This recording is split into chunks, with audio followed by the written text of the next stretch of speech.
Au commencement était la parole. La parole était avec Dieu. Et en elle était la lumière. La lumière est arrivée sur les ondes. Lumière sur les ondes, votre programme d'information et de décryptage de l'actualité nationale et internationale à la lumière de la parole de Dieu. Musique, talk show, agenda et Bible Games.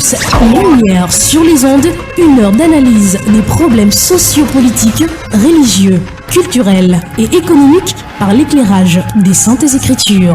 Tous les vendredis 18h30, 19h30, retrouvez Franck Stéphane Mauvois et Charlie Bacody sur les ondes de Radio Bonne Nouvelle 99.6 FM. Lumière sur les ondes, le Christ s'invite au débat radiophonique. To give you everything we are. Jésus, viens, nous avons besoin de toi. Alléluia. Jésus, viens, Jésus, viens. Nous t'accueillons, Jésus, viens au milieu de nous. Nous t'accueillons, Jésus, viens au milieu de nous. Saint-Esprit, viens, oui, viens. Nous t'accueillons, Saint-Esprit, au milieu de nous. Nous t'accueillons, Saint-Esprit, au milieu de viens, conduis-nous. nous. T'accueillons, Saint-Esprit, au milieu de En toi, nous ne pouvons rien faire. Mesdames et messieurs, bonsoir. Le thème de ce soir est au cœur des échanges et débats dans les communautés chrétiennes. Il s'agit du rôle et de la responsabilité de la femme au sein de l'Église. Quel est le rôle et la responsabilité de la femme au sein de l'Église? Si dans certaines communautés, ces dernières, les femmes bien entendu, officient en tant que pasteurs, prophètes, évangélistes et autres, dans d'autres, il leur est interdit formellement et d'accéder à quelconque ministère que ce soit. Lumière sur les ondes édition de ce vendredi 20 janvier 2017 va s'attarder sur cette question embarrassante, mais rassurez-vous, révélée dans les Saintes Écritures. Rôle et responsabilité de la femme dans l'Église, c'est le talk show de ce soir. Lumière sur les ondes édition de ce vendredi 20 janvier 2017. À la mise en onde et à la réalisation, nous avons le frère Raoul Patrick. À ce micro de présentation, je suis Franck Stéphane Mauvois. Nous allons prendre une musique qui va bien entendu nous planter le décor et nous mettre en condition dans ce studio avant la présentation du panel. Il s'appelle Armand Migan et il chante Ta parole. Bonsoir et bienvenue.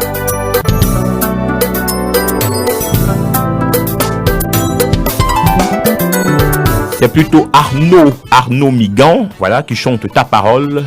Très bonne écoute à vous.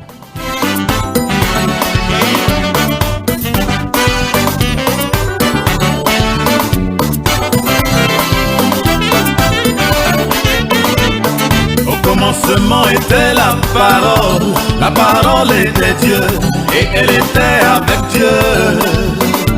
Toutes choses ont été faites par elle, en elle était la vie, qui était la lumière des hommes. Cette parole était faite chair, elle habitait parmi nous, oh, pleine de grâce et de vérité. Laissez-moi vous conter l'histoire de cette parole, qui était un Dieu puissant, un Dieu très riche et glorieux. Dans nos péchés, on était tous privés de la gloire de ce Dieu. La sentence était là, on devrait tous mourir. Oh oui, mourir, c'est ce qu'on méritait. Yo, yo, yo, Yako. On devrait tous mourir. Amis, c'est ce qu'on méritait. Mais dans son grand amour, Dieu n'a pas voulu notre mort. C'est pourquoi il a voulu que quelqu'un se sacrifie pour porter nos péchés. C'était la panique au ciel. Chacun se regardait en dindéman. Alors Dieu a regardé les anges ont regardé les vieillards ont regardé en bas et ils ont dit Quel intérêt avons-nous à mourir pour ces gaous-là qui ne font que pécher? En tout cas, n'on peut pas. Alors c'était gâté pour nous, on était condamnés à mourir. C'était ça notre salaire. Hey, yo, yo, hey. C'était ça notre salaire. C'était ça le salaire. On était tous condamnés à mourir. Il devrait avoir effusion de sang pour nous sauver. Car Dieu a tant aimé le monde qu'il a donné son Fils unique Jésus-Christ, afin que quiconque croit en lui ne périsse point, mais qu'il ait la vie éternelle.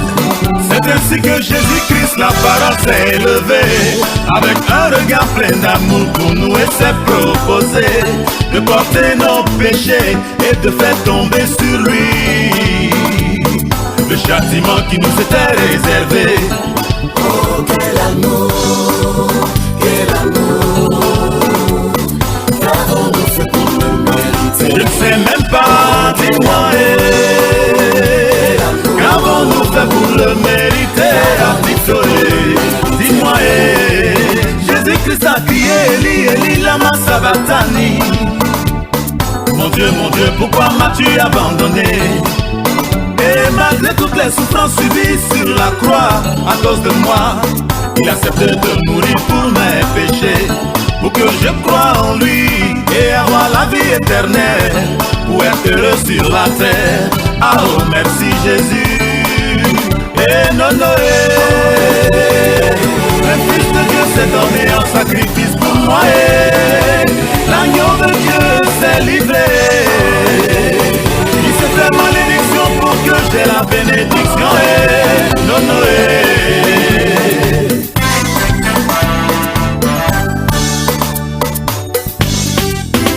Mon âme bénit l'Éternel, que tout ce qui est en moi loue son Saint-Nom.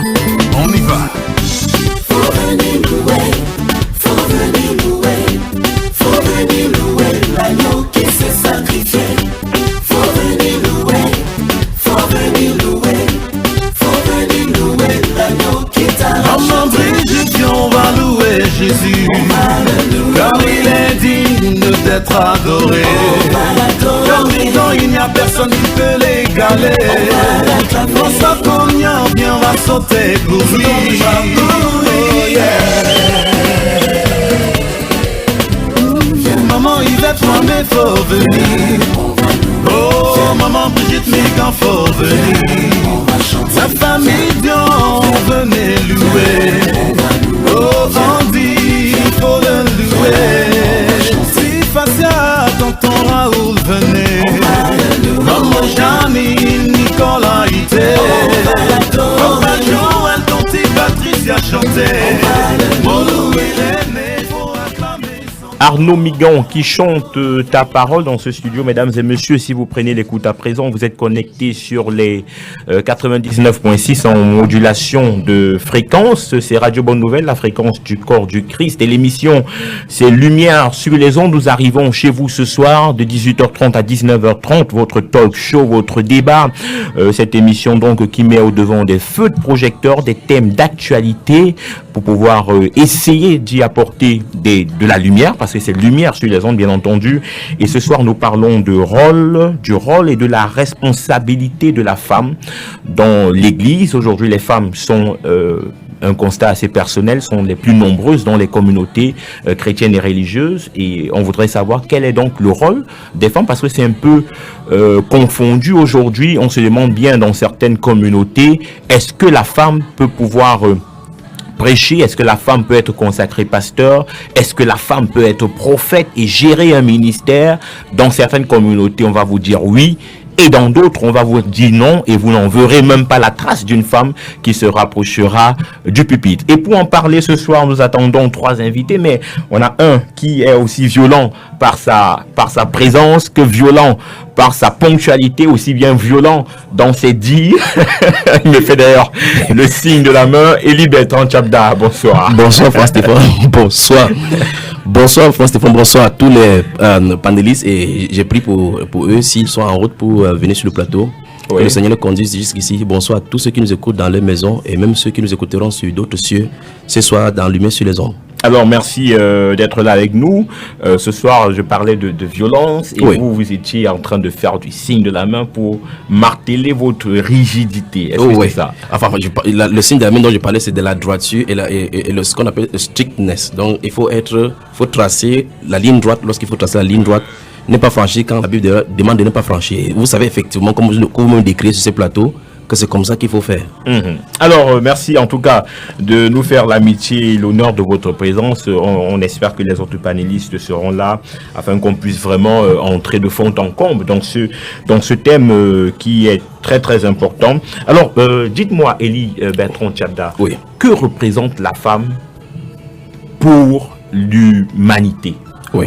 Que représente la femme pour l'humanité? Alors, lorsqu'on lit dans le plan du Seigneur, sans avoir encore abordé le titre, le thème de l'émission. Non, on n'aborde pas oui. comme ça. La femme, c'est le laboratoire qui donne la vie. Oui. C'est elle qui donne la vie, bien qu'elle nous tue aussi. Mais en premier lieu, elle donne la vie. Donc Dieu, elle a une grande responsabilité dans l'humanité. Parce que la Bible déclare dans le livre de Genèse chapitre 3 que Ève fut la mère de toute l'humanité. Donc elle est sortie là-bas. Donc c'est un très grand laboratoire dans lequel beaucoup de personnes, enfin nous tous nous sommes sortis.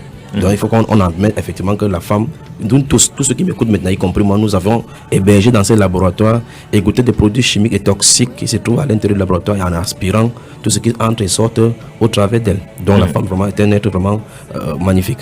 Un être magnifique qui a été créé d'ailleurs par Dieu. Et vous avez dit quelque chose quand même, vous avez dit que la femme nous donne la vie, mais elle nous tue aussi. Est-ce qu'on peut comprendre pourquoi vous dites que celle-là qui donne la vie en même temps tue? Ça peut être confus Absolument. dans les oreilles des auditeurs qui nous écoutent. Est-ce que vous pouvez faire la précision? Comment est-ce que la femme nous tue? Il y en a plein dans la Bible, même les femmes qui m'entendent maintenant, il y a d'autres qui ont avorté en tuant. Pourtant, parallèlement, d'autres cherchent les enfants pour avoir accouché. Vous voyez? Donc, elle donne la vie et elle en tue également. Et dans la Bible, on voit pêle-mêle. C'est pour ça que vous allez voir, quand vous tracez dans l'histoire de l'Écriture, vous allez voir effectivement que la femme, quand on va toucher dans le cadre de l'Église, on va voir cela, que la femme a deux lignées dans les Écritures. Oui. La Bible parle des femmes vertueuses et la femme insensée.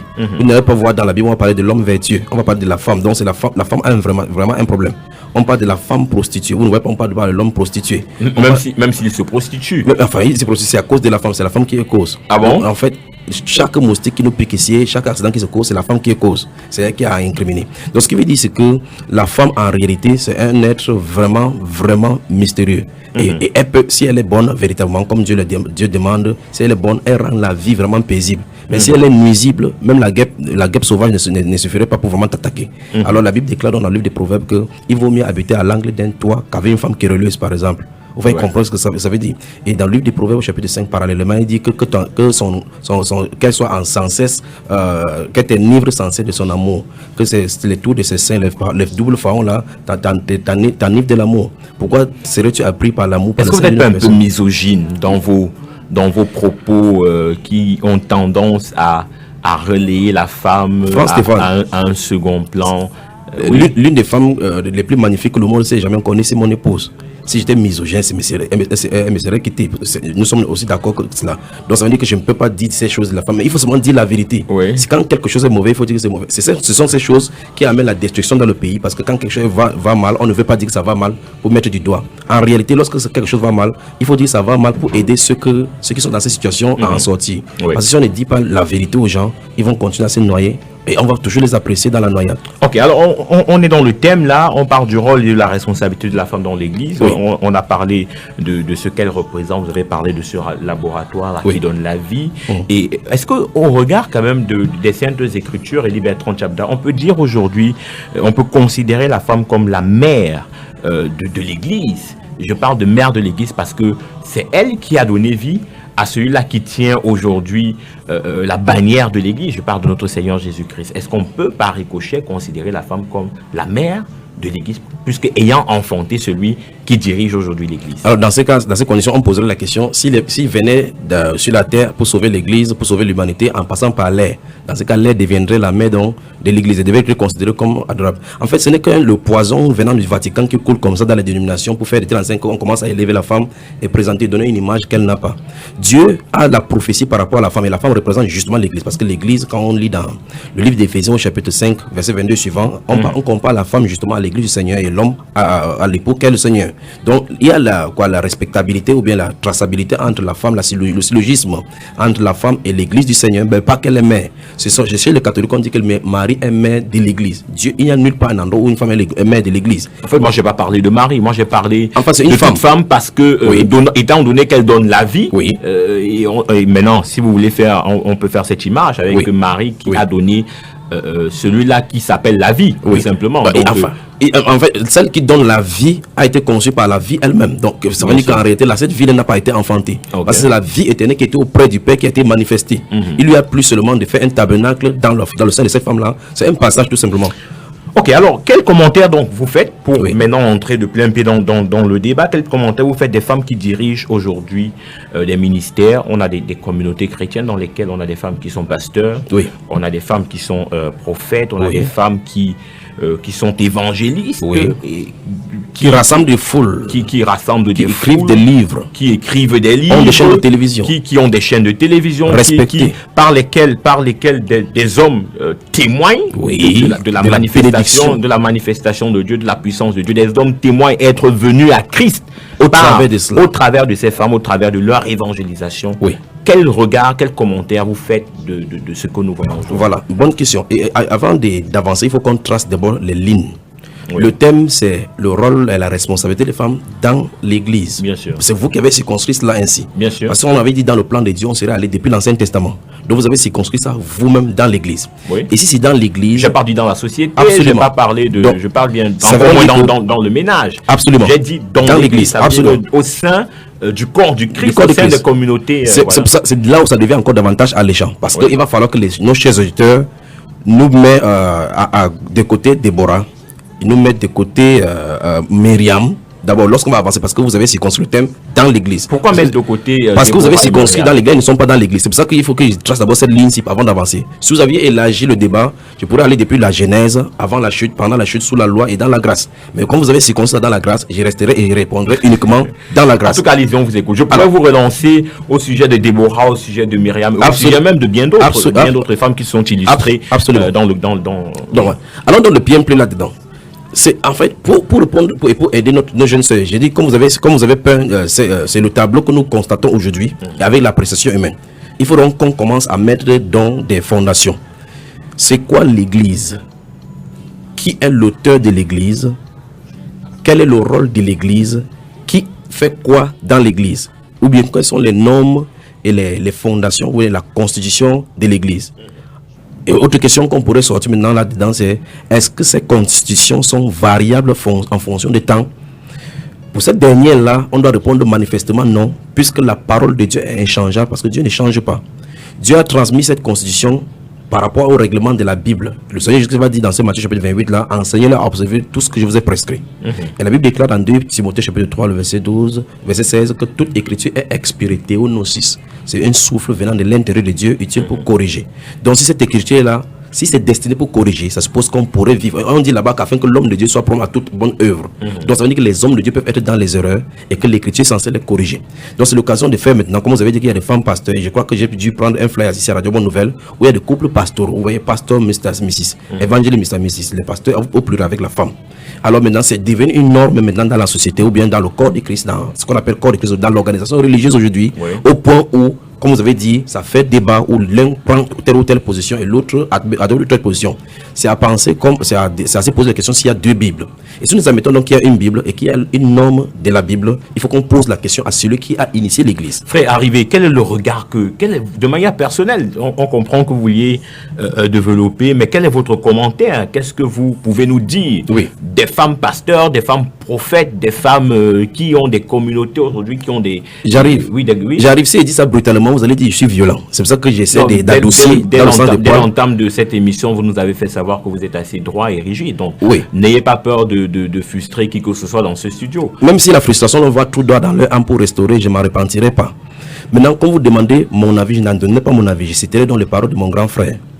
D'abord, première chose, mon grand frère dit que l'évangile qui, lui, l'a prêché n'est pas d'un homme. Il l'a ni appris d'un homme, ni appris par une communauté, ni Oui. pas dans une santé biblique. Oui. Ils disent, mais c'est par révélation du C'est Seigneur par- Jésus-Christ. justement. Et il dit que je vous écris ces choses, c'est parce qu'il y a des gens qui veulent renverser l'évangile de Christ. Et après, il dit parce qu'il y a un autre évangile. Mais quand nous-mêmes, quand un ange du ciel annoncerait un autre évangile, autre que ce que nous avons annoncé, qu'il soit anathème. Et il réitère encore verset 9 de Galates chapitre 1.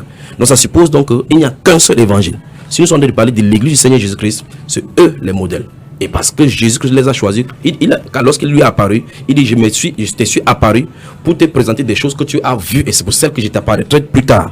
Et donc quand il vient parler, il dit, c'est le Seigneur Jésus-Christ qui m'a apparu. Il donne les doctrines de l'église. Parce que ces normes-là, aucune personne n'avait ça sur la terre. Il dit que ce sont les mystères cachés en Dieu, révélés maintenant à ses serviteurs, les prophètes. Donc ça dit que s'il a dit ça maintenant, c'est saints apôtres, il a établi maintenant, ça fait autorité et c'est définitif. Et dans 1 Corinthiens chapitre 11, verset 16, il dit, si quelqu'un se plaît à contester, nous n'avons pas cette habitude, non plus que les églises de Dieu. Donc il n'y a pas de contestation et de débat dans l'église du Seigneur. Oui. Et maintenant, ça veut on dire quoi concrètement? Ça suppose que s'il y a enseignement qu'il faut faire, il y a une modification aujourd'hui, un sujet de débat, c'est eux la référence. Alors allons donc première référence. 1 Corinthiens 14, que les femmes n'aiment pas. Je crois que beaucoup de ces femmes dont vous avez cité ont dû déchirer 1 Corinthiens 14 dans la Bible, ou bien 1 Timothée chapitre 2. Mais malheureusement, nous allons citer parce qu'on ne peut pas faire test là. Il a dit dans 1 Corinthiens chapitre 14, verset 33, il dit, car Dieu n'est pas un Dieu de désordre, mais de paix. Comme dans toutes les églises des saints. Donc si ces églises que vous citez là, vous avez cité ici les femmes avec les communautés ou relations des églises des saints, Oui. voici l'ordre du Seigneur. Que les femmes écoutent l'instruction et que les femmes se taisent dans les assemblées, car il ne leur est pas permis, c'est pas moi qui dis, c'est mon grand frère, il ne leur est pas permis d'y parler, mais qu'elles demeurent dans le silence comme le dit aussi la loi. Ouais. C'est- Alors, Oui. permettez-moi de vous relancer Oui. par rapport à Paul qui le dit d'ailleurs. Est-ce qu'aujourd'hui, ce n'est pas un problème de contexte? Bonne Je question. parle de contexte pourquoi? Parce qu'on sait quand même que dans le contexte juif, Oui. la femme était relayée au second plan. Ça c'est Par qui? sûr. Ça c'est sûr. Par la société. C'est pas la société. Non, pas par la société. Ah non, on va y arriver. Je veux dire qu'il y avait des lois qui étaient établies et qui mettaient les femmes au second plan. Les femmes ne pouvaient, par exemple, pas prendre la parole quand Oui. les hommes étaient là. Oui. Les femmes ne pouvaient pas peut-être manger en présence des hommes. Oui. Il y avait tellement de règles qui étaient établies par cette société. Et qui écartaient les femmes. Et qui écartaient les femmes. Est-ce que ce n'est pas dans ce contexte étant ressortissant Oui. de cette région, Oui. de cette communauté, Oui. je vais dire... Il a été influencé par la culture. Est-ce que Paul n'est pas en train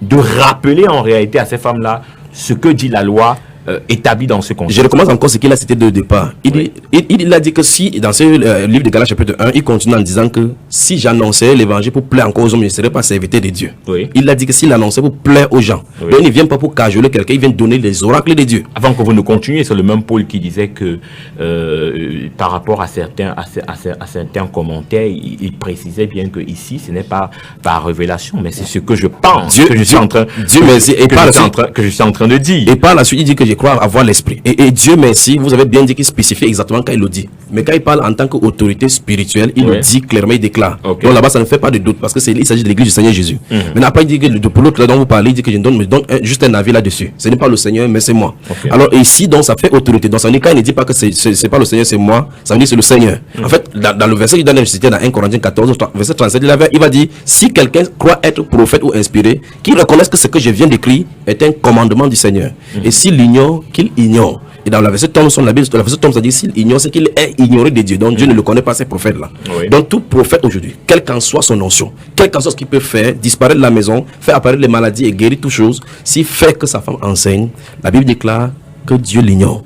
Ça c'est clair, c'est choquant mais c'est vérité. Maintenant il touche l'aspect culturel dont vous en avez parlé, comme si c'était l'aspect culturel que la coutume des Juifs que Dieu, l'apôtre Paul en train d'amener.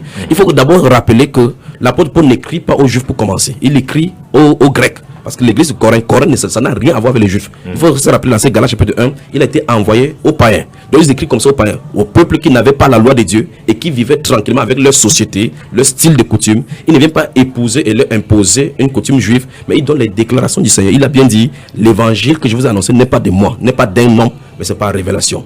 Donc alors maintenant, ils disent cela aux Corinthiens. Mais maintenant, le contexte, comment les gens essaient de philosopher pour essayer de chercher les échappatoires, mais Dieu a fermé toutes les portes d'issue dans ce labyrinthe là où il faut glisser. Parce que la parole du Seigneur reste debout. Maintenant, dans le chapitre 1 de ce livre-là, il dit Paul, apôtre de Jésus-Christ et le frère Sosthène, et puis il dit à l'église de Dieu qui est à Corinthe, à ceux qui sont à Corinthe. Il dit dans la lettre adressée à ceux qui sont à Corinthe, à ceux qui sont appelés à être saints. Il dit que, et puis il dit que à tous ceux qui, en quelque lieu que ce soit, invoquent le nom de notre Seigneur Jésus-Christ, leur Seigneur et le nôtre. Donc si quelqu'un invoque le nom du Seigneur Jésus-Christ, cette lettre le concerne. Ça c'est clair. Donc ça dit que ce n'est pas un problème d'ordre culturel. Et dans ce 1 Corinthiens chapitre 14 dont nous avons parlé, il dit comme dans toutes les églises des saints. C'est ce qu'il a dit. C'est une église des saints où on invoque le Seigneur Jésus-Christ. Il dit voici la norme. Oui. Parce qu'en réalité, c'est l'éthique. On ne peut pas avoir une constitution, par exemple, au Cameroun, que le Cameroun est un pays unitaire et quelqu'un se va quelque part en disant qu'il y a deux Camerouns. Parce qu'il y a une norme qui a été mise en place. Si quelqu'un vient pour ébranler cela, on va taxer celui-ci des sécessionnistes. Oui. Donc en fait, tous ceux qui entrent dans l'église aujourd'hui en voulant établir leur femme en posant devant le poste de responsabilité aux femmes, dont la Bible, les canons bibliques et les premiers apôtres n'ont pas donné, ce sont des sécessionnistes. Ce sont donc des anarchistes. Et en fait c'est eux donc qui devaient être considérés comme les anarchistes. Ce n'est pas les gens qui tiennent le modèle des apôtres pour cela. Donc en réalité, si on veut suivre la norme biblique, il ne s'agit pas de la culture. Il ne s'agit pas de la culture parce que la Bible ne prêche pas la culture. La Bible ne présente pas une culture. En fait, on n'a pas épousé une culture. C'est la norme biblique. Ce sont les choses. La Bible déclare dans 1 Corinthiens chapitre 2 que ce sont les choses que Dieu avait cachées en lui-même. Il n'a pas été révélé aux prophètes d'antan, mais c'est maintenant révélé. Donc ces instructions sont des révélations dans la pensée de Dieu. En fait, la Bible appelle cela la saine doctrine. La sainte doctrine. Et la Bible nous va plus loin dans le livre de 1 Timothée chapitre 6, le verset 3, que si quelqu'un enseigne de fausses doctrines et sans s'attacher aux saintes paroles de notre Seigneur, on dit qu'il est orgueilleux. Vous voyez cela, n'est-ce pas? Ça veut dire qu'il y a la parole du Seigneur Jésus qu'il a donnée pour qu'on enseigne. Donc, en clair, ce n'est pas la culture juive que l'apôtre Paul enseigne. Parce que ce qu'il va dire aux Corinthiens, il va dire la même chose aux Éphésiens. Pourtant, ça n'a rien à voir avec les Juifs. Ok, on rappelle aux auditeurs que nous parlons du rôle et de la responsabilité de la femme dans l'église. On attend toujours nos panélistes. Elie Bertrand Tchabda qui est le seul à développer ici ce soir. On aimerait bien avoir des avis différents.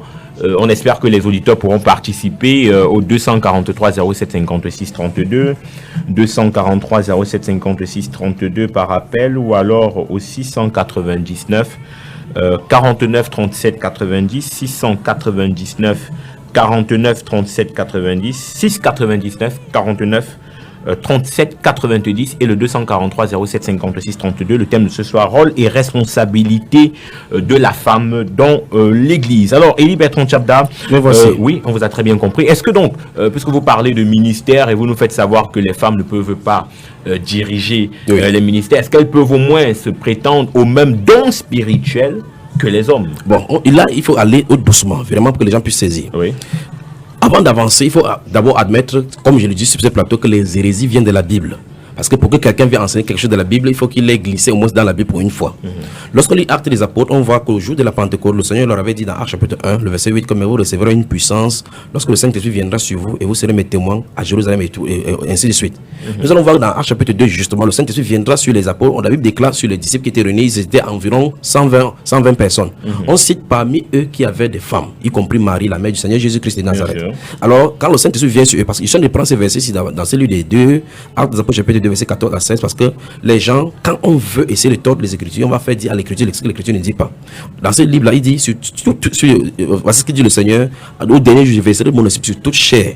Vos fils et vos filles prophétiseront. Vos jeunes gens, prophétie de Joël. C'est la prophétie de Joël 2 qui s'accomplit là. Dans l'Ancien Testament. Absolument. Déjà, oui. Voilà. Donc ça s'accomplit sur l'Église. Mais ce qu'il veut faire comprendre, c'est que cette prophétie-là étant accomplie, l'apôtre Pierre dit effectivement que c'est ici que s'accomplit ce que le prophète Joël disait. Il dit au dernier, je verserai mon esprit sur toute chair. Vos fils et vos filles prophétiseront. Vos jeunes auront des visions, vos vieux auront des songes. Mais aujourd'hui, les pasteurs prennent ces versets pour dire que voici ça, quand l'esprit vient sur une femme, elle peut faire n'importe quoi. Pourtant, ce même esprit est venu là, voilà l'authentique, voilà le premier. Et vous allez voir que dans Actes chapitre 1 et chapitre 2, les femmes qu'on a citées là-bas, on a pu faire mention de pour tout ce qui a reçu le Saint-Esprit. Mais est-ce qu'elles n'avaient pas parlé en langue, ces femmes? C'est pour ça qu'on a dit, justement, on dit clairement, on donne le renseignement là-bas que tous parlaient en langue. Donc, c'est là, il voulait arriver quelque part, parce que ça veut dire quoi? Le Saint-Esprit. Est-ce que Marie, de manière claire, est-ce que Marie, mère de Jésus, qui était présente avec a reçu le don du Saint-Esprit? Non, je veux savoir, est-ce qu'elle avait parlé en langue? Absolument. Elle avait parlé en langue autant que les hommes? Absolument. Ça veut donc, pour répondre à ma question, les femmes peuvent prétendre au don spirituel, au même don que les hommes. Absolument. Selon que les dons spirituels. Don spirituel, parce que quand on dit même don, c'est d'autres choses. Je parle de dons spirituels. Oui. Ça veut dire les dons qui sont dispatchés par le Saint-Esprit. Absolument. Donc, selon selon son souhait, selon qu'il dispose. Absolument. Alors, effectivement, et c'est là où je vais poser une autre question. Comment une femme qui est remplie du Saint-Esprit ne peut donc pas annoncer la bonne nouvelle? Voilà. C'est quoi annoncer la bonne nouvelle? C'est pour ça, c'est là il faut comprendre une chose. Dieu a l'appel. Il a des gens décidés pour faire quelque chose.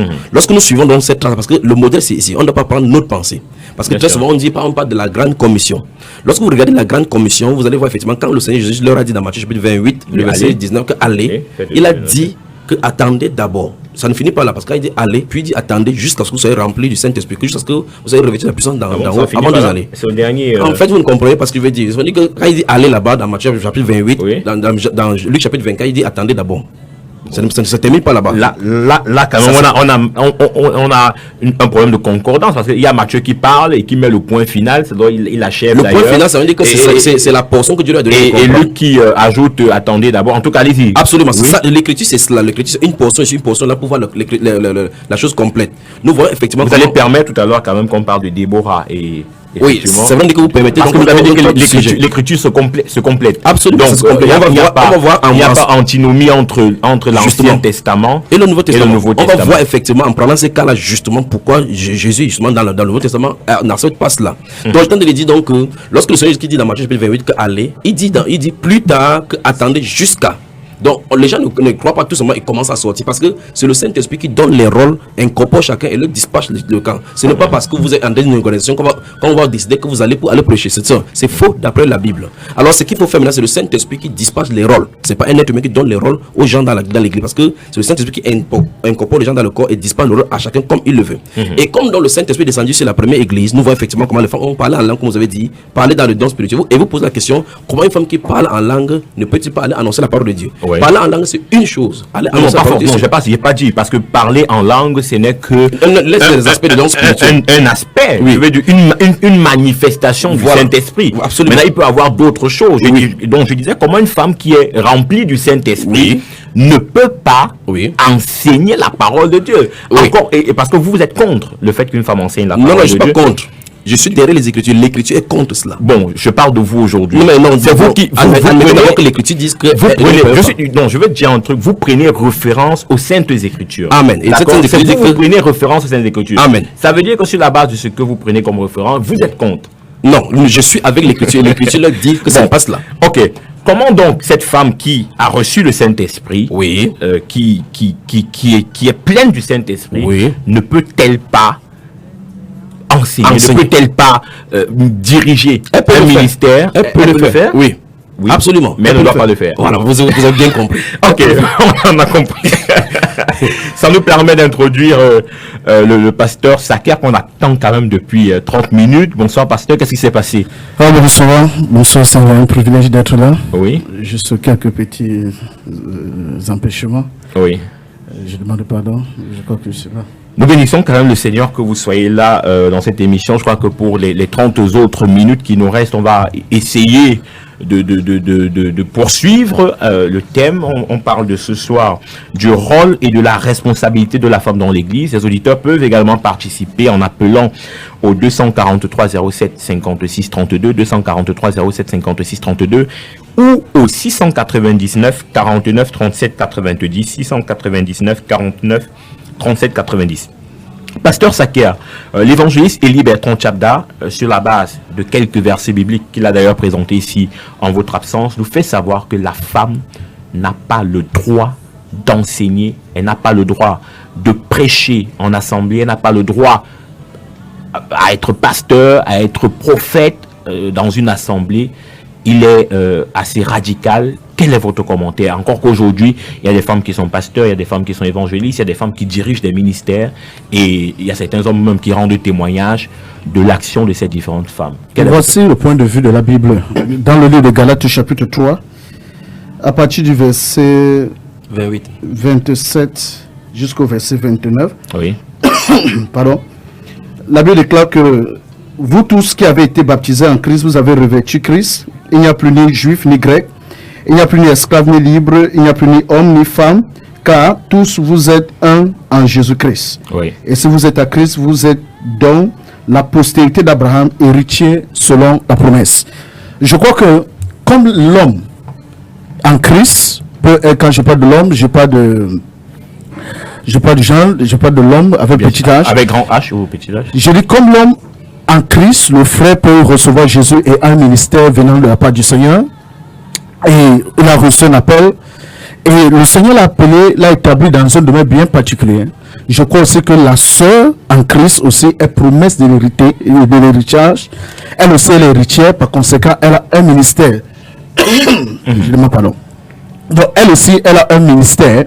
Elle est héritière de la promesse de Dieu. Par conséquent, elle aussi, elle est appelée à avoir un ministère, une vision, et donc, elle est appelée aussi à enseigner. Donc, mon point de vue, je suis pas d'accord avec lui, parce que je crois que la femme, aussi appelée de Dieu, elle a un ministère. Effectivement. Alors, le frère qui... ça devient intéressant quand même, parce que tout à l'heure, on avait seulement une seule pensée, et le frère également, sur la base de ce verset biblique, d'une écriture autant que vous. Absolument. Autant que vous. Je vais dire quand même qu'aujourd'hui, quand même, vous référez au sein de l'écriture. Et c'est ce qui fait peut-être aussi la particularité de Lumière sur les ondes, c'est que personne n'a convoqué jusqu'ici une pensée personnelle. Absolument. C'est sur la base des Saintes Écritures. Voilà. Je vous permets de dire bonsoir. Voilà. Bonsoir, pasteur. Bonsoir. Et là, mes épées recrutés me mangent. Parce que on va garer dans ce studio. Il est tous mes manques pour bien déposer ma main sur la table. En fait, ce que je vais dire maintenant, c'est qu'à la lecture, parce que c'est vrai que c'est juste, il a beaucoup de notes et je crois qu'il va présenter son point de vue, et il a dit son point de vue d'après l'écriture. Bien sûr. Vous voyez, la personne qu'il a citée, c'est l'apôtre Paul. Bien sûr. C'est l'apôtre Paul qui écrit Galates au chapitre 3. Il est enseignant de la parole, il enseigne les chrétiens à enseigner. Et maintenant, il prend Galates, il sait exactement que ce n'est pas une écriture, parce que ce n'est pas une écriture pastorale de la Bible. On ne traite pas du cadre pastoral de l'église ici. Quand il faut convoquer la norme pastorale, c'est 1 Timothée, 2 Timothée, Tite, 1 Corinthiens. C'est ça, ils connaissent cela et ils enseignent cela. Mais est-ce que nous parlons... Non, j'arrive quelque part. Si il me trompe, il est ici sur le plateau. Ce que veut dire, c'est que, qu'est-ce qu'on a dit dans Galates? Lui, il dit que, on a dit, comme on a dit dans ce verset 28, qu'il n'y a ni homme ni juif. Je lui pose la question, est-il femme ou homme? Parce qu'on a dit que là-bas, qu'il n'y a plus ni homme ni femme. Je veux qu'il réponde aux autorités s'il y a un homme ou bien une femme. Avant que j'avance. Est-ce que vous avez un nom, frère? Lorsqu'il s'agit, je suis un homme. Voilà, maintenant, est-ce qu'il y a aujourd'hui encore les hommes et les femmes? Il y a les hommes et il y a les femmes. Alors, je vous explique donc. La Bible déclare, parlant de ces livres-là, dans ces livres de Galates, on a de parler de notre héritage, effectivement, du fait que l'homme et la femme, le juif et le non-juif, l'héritier, l'esclave et le libre, ont accès à Jésus-Christ dans la promesse de la même façon. Ça n'a rien à voir avec l'enseignement. Lorsqu'on y entre maintenant, pour trouver la place qu'on a, ce qu'on a à faire, c'est l'autorité maintenant au niveau des apôtres, des actes apostoliques, pastoraux, de dire voici le rôle. Donc ici on parle de l'accès au salut, pas du cadre du ministère. Je m'arrête d'abord là. Non, tu ne peux pas dire concernant Timothée que ce n'est que 1 Timothée, 2 Timothée qui est le cadre pastoral. La Bible. Oui. La Bible est faite pour mettre en pratique. Donc, il n'y a aucun cadre bien précis pour dire que donc, si c'est le côté pastoral. Dis plutôt que dans 1 Timothée, on peut facilement voir certaines qualités plus qui s'occupent, qui font plus référence aux dirigeants. En fait, je crois que j'arrive ce qui veut dire. Mais la parole de Dieu, elle est pour mettre en pratique. Absolument. Donc, c'est pas seulement Timothée, même Éphésiens, l'apôtre Paul parle de tous les ministères, comment nous avons, il a donné les autres comme apôtre prophète pour le perfectionnement des saints en vue de l'œuvre du ministère. Amen. Donc, même les Éphésiens, nous voyons que tous les saints, tous les chrétiens ont reçu un ministère de la part du Seigneur. Ici, l'apôtre Paul, il est important de mettre certains textes dans le contexte. Je crois que dans le livre de Galates, nous connaissons clairement que, à partir du chapitre 2, chapitre 3, il met la référence sur l'importance de l'héritage, le fait d'être conduit par l'esprit. Il met plus en face par rapport à notre identité spirituelle. Donc lorsqu'il dit nous sommes un en Christ, il n'y a plus ni juif, il n'y a plus ni grec, il n'y a plus ni libre ni esclave, ni homme ni femme. Il fait plus la référence par rapport à notre identité spirituelle en Christ. Dans ce cas, qu'est-ce que ça a à voir avec l'enseignement de la femme? Je crois qu'ici, il a parlé dans le domaine du ministère. Oui. Je suis encore en train de parler dans le domaine du ministère. Je crois que pour le domaine de l'enseignement de la femme. Donc, j'aimerais que nous voyions l'aspect de l'identité en Christ. Oui. Donc, il n'y a pas, le Saint-Esprit n'est pas féminin, il n'est pas masculin. Absolument. Il ne transforme pas un homme et une femme en homme. Donc, nous sommes, ce n'est pas un esprit féminin qui habite dans la vie de la sœur et un esprit masculin qui habite dans la vie de l'homme. C'est le même esprit. Donc, Paul, avec ses visions, montre que c'est l'aspect spirituel de la chose. Nous sommes un dans l'esprit. Amen. Donc, le même esprit qui habite dans la vie de la femme, c'est le même Saint-Esprit qui habite dans la vie de l'homme. C'est dans là où je vais me tenir pour maintenant aller dans le domaine de est-ce que la femme peut me rendre ministère? Est-ce que la femme peut prêcher? Est-ce que la femme peut enseigner? Allez-y, je connais la majorité des passages sur lesquels les gens se tiennent pour pouvoir le faire.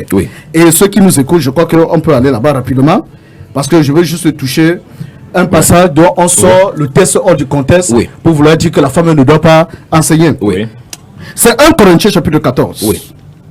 1 Corinthiens chapitre 14. Je l'ai déjà cité d'abord, quand vous n'étiez pas là, donc je vais dire, effectivement, les études nous ont suivi. Oui, verset 34 à 35. Je crois qu'il y a juste 2 mots là-bas qui vont éclaircir les personnes. Amen.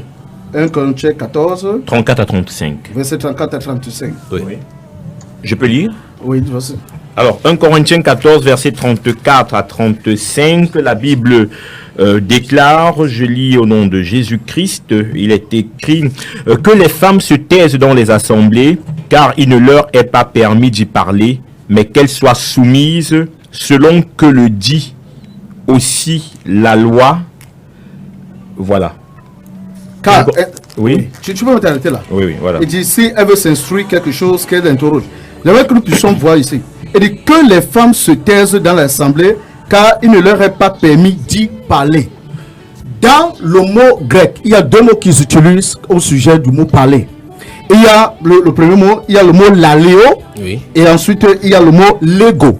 Maintenant, laléo veut dire prendre, haraguer, c'est-à-dire en un mot, manquer le respect à la personne. Frère, permettez.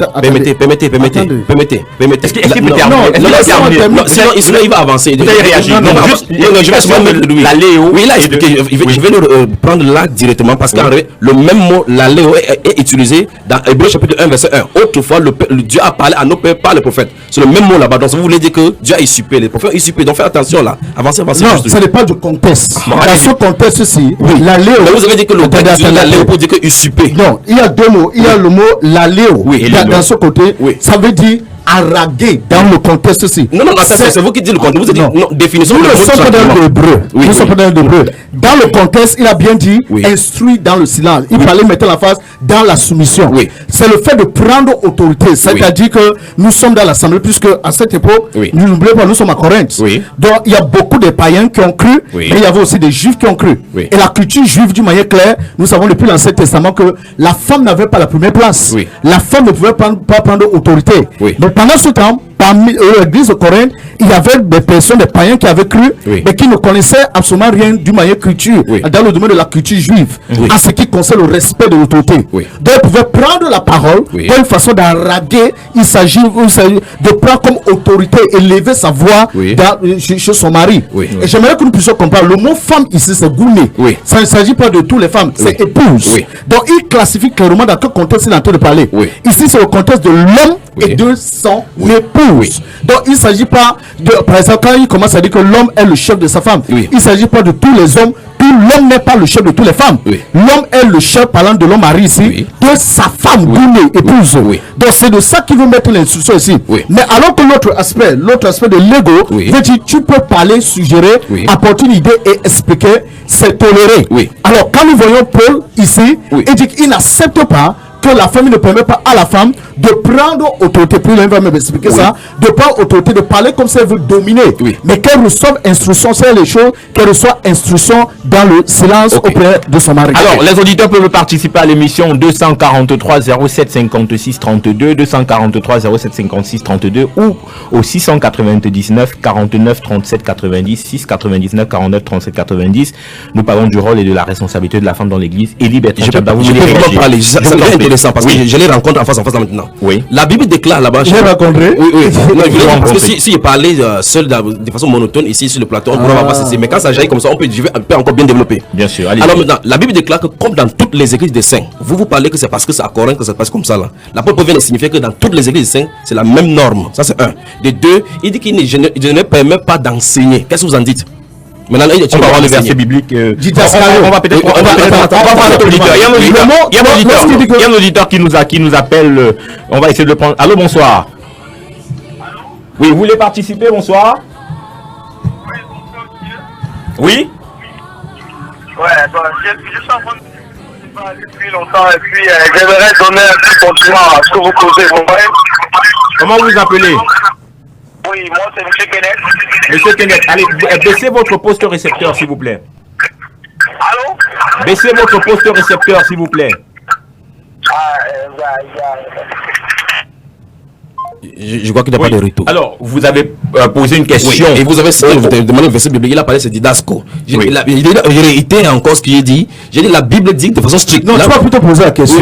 Qu'est-ce que ça veut dire? Je ne permets pas à la fin d'enseigner. Non, il voulait dire, il n'a pas utilisé le mot parler là-bas. Il a dit clairement dans 1 Timothée 2, cette fois-ci, vous avez ça devant vous. Oui, j'ai ça. Il dit, je ne permets pas à la femme d'enseigner. Vous avez parlé, dans la deuxième partie, il est venu sur l'aspect homme-femme et mari, comme vous avez dit. Vous m'avez posé une question. Oui. Évangéliste m'a posé une question. Voilà. Je ne permets pas à la femme d'enseigner. Oui. C'est le mot didascalio. Oui. Qui veut dire, je ne permets pas à la femme d'établir une doctrine. Oui. Pourquoi? Parce qu'à cette époque, l'établissement de la doctrine était réservé, c'était le rôle des apôtres. Oui. Acte 2, verset 42. Oui. Ils demeuraient, ils persévéraient quoi? Dans l'enseignement des apôtres. Oui. Donc ça veut dire, d'après ce que vous allez dire, quand les apôtres établissaient des doctrines, il n'y a aucune femme parmi eux.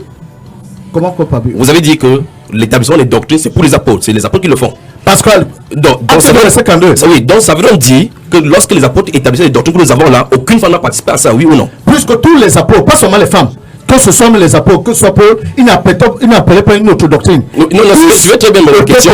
Je vais rentrer dans la doctrine des apôtres. Je veux qu'on se comprenne. Je veux que nous illuminons vraiment la pensée des uns et des autres. Oui. Vous avez dit que ici, enseignement, si veut dire didasco. Donc, dans ce sens-là, dans ce sens, didascalio. Oui, c'est didascalio. Didascalio, vous dites que c'est le sens, parce que je vais revenir sur le grec. Oui. Il veut dire ici, d'après vous, que c'est dans le sens d'établir une doctrine. Exact. Ok, maintenant. Donc, ça veut dire que vous dites que parce que les doctrines étaient établies par les apôtres. Oui. Et là, vous admettez par là que les apôtres qui établissaient les doctrines étaient des hommes. C'est là où vous voulez dire, là, n'est-ce pas? Parce que si les femmes ne doivent pas établir de doctrine, et que ce sont les apôtres qui établissent les doctrines, la femme ne doit pas être apôtre, parce qu'elles doivent les apôtres établir les doctrines. Je veux qu'on avance sur ce terrain-là maintenant. Ce sont les hommes qui établissaient les doctrines. Donc ça veut dire que les femmes ne peuvent pas donc être apôtres. Sinon, dans ce cas des choses, on devait même dire, je crois que peut-être vous avez touché. Attendons, je crois que peut-être vous avez touché ça sur pourquoi est-ce que Jésus n'a pas eu parmi ses disciples. On va arriver. Je n'ai pas voulu arriver. Je veux que vous nous répondiez pour que les chrétiens puissent suivre. Je suis dans votre logique. Vous avez dit que dans ce 1 Timothée 2, 9 et suivant, on dit enseigner ici, c'est établir la doctrine. Et l'apôtre Paul est en train de dire que c'est soustrait à la femme. Et vous avez dit que parce que c'est aux apôtres, parce qu'ils ont, dans la chapitre 2, ils persévèrent dans l'enseignement des apôtres. Donc vous signifiez là, vous voulez par là dire que c'est seulement les hommes qui doivent être apôtres. C'est ce que ça veut dire. Ce n'est pas ça. C'est pas ça que je dis. Dans ce cas-là, comment c'est pas ça. Vous voyez, reprécisez pour qu'on puisse comprendre. Oui. Reprécisez-nous votre pensée. Non, il a défini didascalio là-bas comme étant l'établissement d'une doctrine. Oui. Donc il dit que l'apôtre peut de dire à une femme qu'un homme ne doit pas établir une autre doctrine. Et par conséquent, les doctrines, puisqu'il a dit également que les gens persévèrent dans la doctrine des apôtres, ça veut dire clairement que les femmes n'étaient pas apôtres pour établir des doctrines. C'est aussi logique que possible. Au temps du Seigneur Jésus-Christ, parmi les 12 disciples, parmi les 12 apôtres, on n'a pas vu une femme. Absolument. Comme on a dit, en tant qu'apôtre. Mais il n'était pas misogyne. Et lorsque nous essayons de lire les Écritures, nous allons voir qu'il y avait des apôtres. Femme, une apôtre femme. Oui, qui était une femme. Junias et Fabien. Attendez, j'arrive. Il y a deux personnes. Oui. Donc, même Priscille, l'apôtre Paul dit, ce sont mes compagnons. Oui, être compagnon ne veut pas dire qu'il est apôtre. J'arrive. Elle dit, ce sont mes compagnons dans l'œuvre. Absolument. Donc, quand il faisait référence de mes compagnons, il disait en d'autres mots mes collaborateurs dans l'œuvre. Oui. Et vous devez comprendre que l'aspect, le mot collaboration dans le sens de la Bible, je suis en train de parler. Ne faites pas juste référence à des personnes qui aident à travailler, puisque ce même couple a aidé le jeune Apollos à être réellement établi dans l'œuvre. Donc chaque fois qu'il parle pratiquement de l'œuvre, il parle de l'œuvre apostolique dans sa globalité. Maintenant, il faut que nous allons voir tout à l'heure que chaque fois qu'on parle de l'œuvre apostolique, il ne s'agit pas seulement le fait d'être de l'appel apostolique. Maintenant, je pense que dans l'apostolat, il y a beaucoup de dons qui entrent dans la phase. Mais nous restons sur le thème apôtre, parce que l'aspect, le seul fait d'appeler un apôtre Timothée, parce que dans l'apostolique, il y a beaucoup de choses. Oui, je veux dire que Timothée, par exemple, a accompagné Timothée, Sylvain, on accompagne j'étais en train d'aller quelque part. Donc, parmi les apôtres, c'est un aspect culturel. Jésus ne pouvait pas prendre parmi ces 12 des femmes. Qu'est-ce qui l'empêchait? Jésus? Est-ce que Jésus respectait la coutume? Jésus pouvait même aussi commencer le ministère. Il pouvait commencer le ministère même à 15 ans, même à 20 ans. Évangéliste. Pourquoi il a attendu 30 ans? Parce qu'en Israël, 30 ans, c'était le moment de la responsabilité. Quelque part. 30 ans en Israël, c'était la période où on te reconnaissait comme personne responsable. Jean-Baptiste n'a pas commencé à 30 ans. Jean-Baptiste n'a pas commencé à 30 ans. De la maturité. Ça veut dire quelque part, si on doit s'en tenir à ce que le pasteur dit, Jésus quelque part fonctionnait aussi avec la loi. Il y a beaucoup de choses, je peux prouver ça beaucoup. 243 07. Il n'est pas venu briser la loi, il est venu accomplir la loi. 243 07 56 32, 243 07 56 32, ou le 699 49 37 90, 699 49 37 90. Je veux bien qu'on reste dans le débat, mais est-ce que de manière pratique on peut citer des exemples des femmes qui se sont distinguées dans la parole de Dieu, qui ont rendu ministère, qui ont prophétisé, qui ont enseigné la parole? Est-ce qu'on peut avoir des exemples concrets? Si oui ou non, et expliquez-nous. Nous touchons dans le vrai problème. Je vais lui laisser la parole de citer. Mais je vais vous faire remarquer que vous avez remarqué que chaque fois qu'on a cité l'écriture qui était claire, il a fallu qu'il rentre dans le grec pour essayer de définir. Pour dire que non, ici l'aléo, parler veut dire l'aléo en grec. Quand là-bas enseigner, c'est pourtant enseigner le même enseignement, le même mot va figurer partout. On parle des hommes. Mais on ne va pas. Je vais seulement faire que on va y revenir là. On ne va pas flageller le pasteur parce qu'il a étudié. En utilisant ces choses aussi, regardez bien. Vous le faites souvent. Non.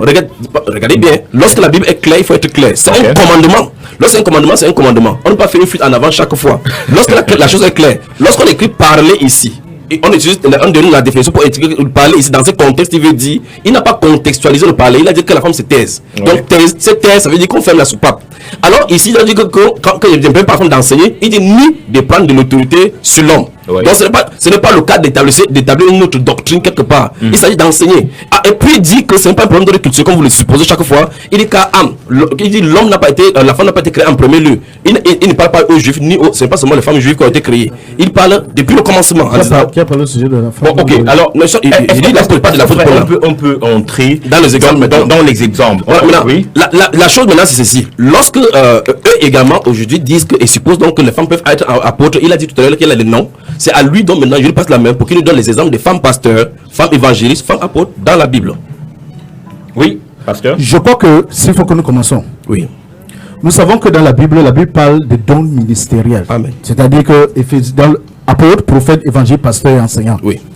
Il y a plusieurs femmes dans l'Ancien Testament qui ont occupé la place de prophétesse. Non, dans l'entrée, on a circonscrit là dans l'église. Donc on reste dans l'église pour ne pas s'éloigner. Je comprends, mais je vais dire que la parole de Dieu, elle est unique.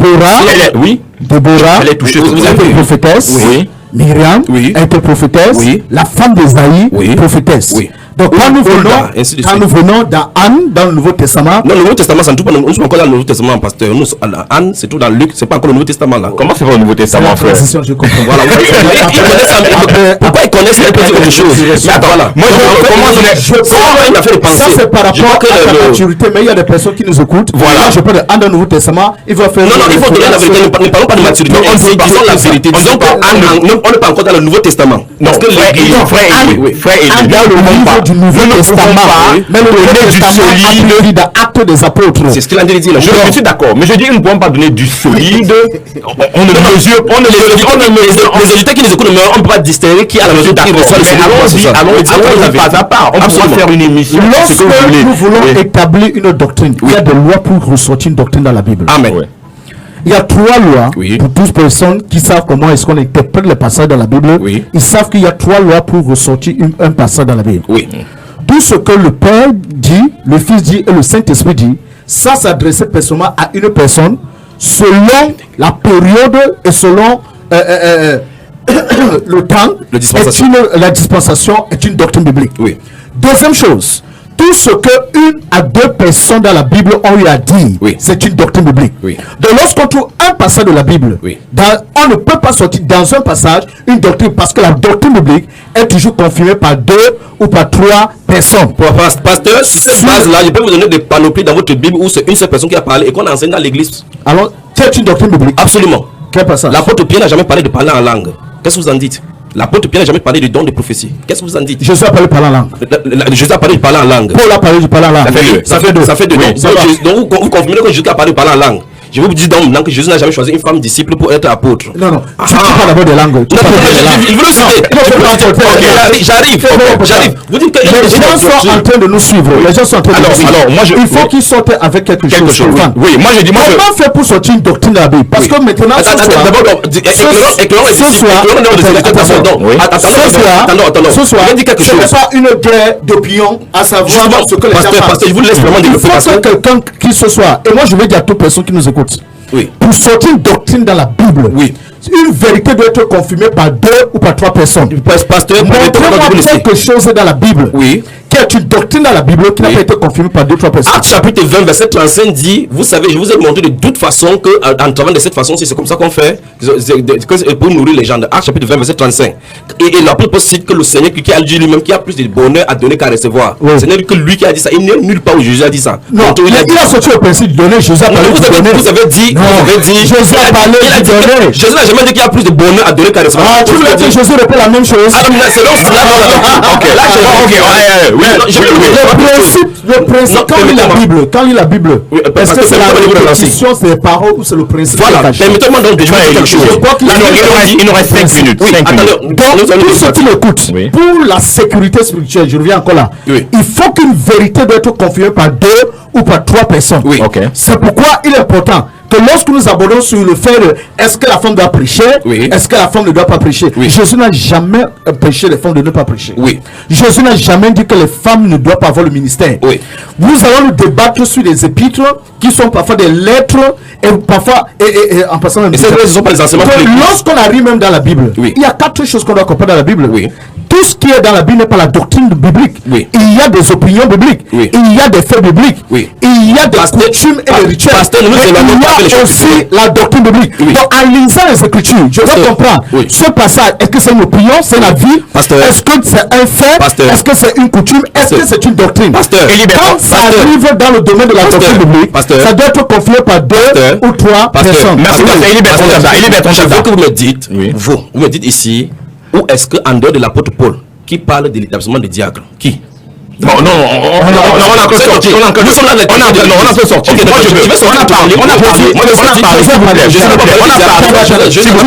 Je ne sais pas pourquoi. Vous voulez interpréter parce que le mot c'est déjà ça veut dire un serviteur. Je suis à parler du service. Permettez-moi. Alors, deuxième partie, je vais revenir. Laissez-moi dire ceci.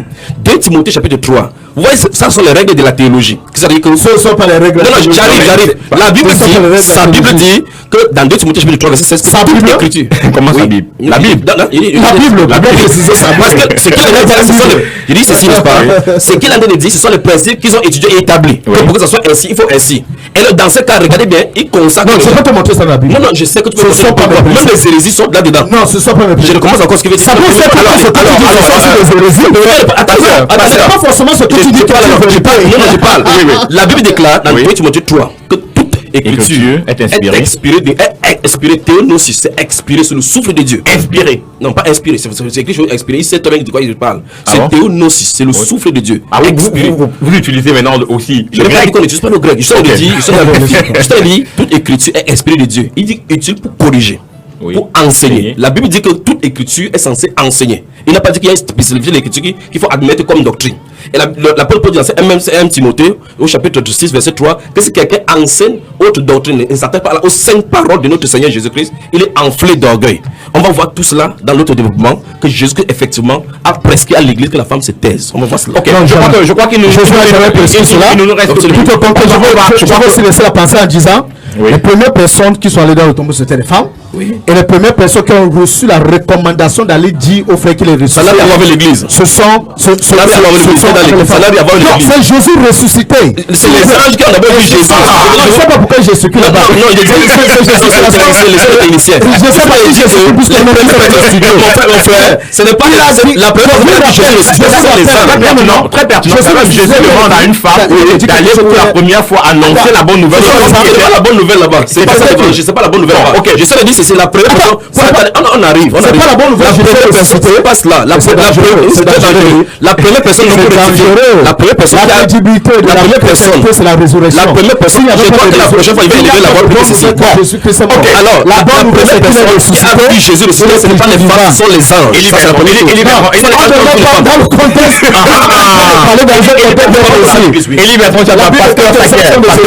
Voyez pour nous servir. Merci infiniment. Vraiment merci infiniment d'avoir échauffé mon plateau, d'avoir échauffé mon plateau ce soir. Oui. On va poursuivre avec cette émission parce que le temps, il est pratiquement terminé. Donc, on va reprogrammer cette émission pour la suite parce qu'on a quand même écouté beaucoup de bonnes choses. Oui. On va en faire une certaine synthèse de ce qu'on s'est dit déjà. Et la semaine prochaine, vendredi prochain, on va poursuivre ce débat et on va tirer les conclusions qu'on devra tirer à la lumière des Saintes Écritures. Mesdames et messieurs, merci d'avoir écouté cette émission. Rendez-vous vendredi prochain. Bonsoir mon cher frère pasteur. Merci pour la salutation fraternelle. Ça prouve qu'on peut lever la voix et voir la chose. Que le Seigneur te bénisse mon cher frère. Merci infiniment frère. Merci également à Raoul Patrick. Qui s'est aussi échauffé de côté de la vie. Pourquoi? Au revoir et à vendredi prochain.